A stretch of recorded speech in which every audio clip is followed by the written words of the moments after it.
Hey, it's Brandon Kickstart PPC, and today we're going to be going into the importance of using a master keyword list.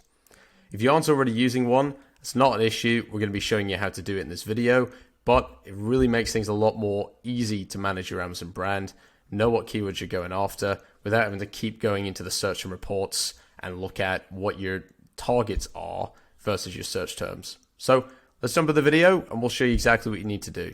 Now, we're going to be giving an example here, and don't take any notice of the data. This isn't correct. Search volume, competitor ratings, etc. Do your own research if you are a kitchen appliance brand. Make sure that the keywords are what you want them to be and the search volume matches what the tools tell you to do. But for the purpose of the video, we're going to show you how we lay things out and how we like to do things. So first things first, we like to have the tools that we use at 1 and 2 position. So if you have more than one tool, add in some columns here, but we like to use Helium 10, Data Dive. Those are the best tools that we find. Even after Data Dive switched their provider to Jungle Scout, that's still okay. So we like to have all the data here, and we can compare what looks the most relevant. Have the search volume as well, just to have some degree of what's going on, what keywords we should be targeting. Now, if you are pulling from a search and reports, you can put in the sales, keyword sales in there. So just match that all up as you want. Your main keywords, we like to look at, say, stuff like stainless steel pan set. That's something that's going to be more of a main keyword. So put that all in here. Make it as a short list. So you have your top like 30 keywords. You can put that all here. Competitor ratings. Typically, we get this from search and reports. But if you want to do your own research, find your own competitors. We do this as well typically, but put it all in here. Spanish keywords. If you find that there's a big market for Spanish speakers with your product, put the keywords in here. Generic keywords. So anything that looks very generic, like say it could be just stainless steel cookware, that's something you want to put down. These are typically going to have higher cost per click, but just gives you an idea. If you should be bidding on it, you can have it all listed and you can amend it as you go along. Also, for this, the reason for this is because either you're using Scale Insights and using the blacklist and whitelist rule, so you can put all of this data into Scale Insights, or if you're doing it manually, you can put it all into each campaign manually. Quite an easy thing to do, but just keeps everything very organized. I know when a lot of people start out, they just add keywords into campaigns. They do it that way.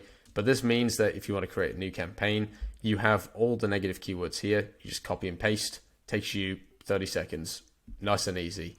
This is all about making things easier, simplifying the process. If you want to go and create new video campaigns, if Amazon releases a new type of campaign that's not out currently, you can just grab the keywords that you want to go after and stick it in a campaign. Takes you very minimal time instead of having to download search and reports. Look through the search and reports, look at that. You've got the sales data in here if you've uploaded that. So you can have, say, 22 data in there. Now that's a bit harder to download. You can't go past the 90 days, of course. So if you update that as you go along, you're going to have more accurate data per keyword for the time period. Now, if you don't have this, you can use this layout. This is what we use for our clients. We find this is essential for running the best and most organized agency. If you aren't using one now, we'd strongly recommend it. And if you are currently working with an agency, ask them if they have it, because that's going to be a big determination whether they're an organized agency. If they don't have something of this sort and they're not keeping track of what keywords you have per product, then that's a bit of a red flag, and perhaps you should consider working with someone else who's more organized on this stuff. We hope you enjoyed today's video and got a lot out of it on how to organize your Amazon PPC. If you haven't already, please subscribe to the channel. You won't want to miss out on any of the content that's up and coming and any of the content that we've previously uploaded.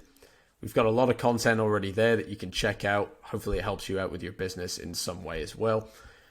Also, if you're working with an agency now, they're not organized, they're not doing these things, or you're managing it yourself, you don't have the time to manage things, or you're struggling with a particular issue, you can contact us below. My contact info is below in the description.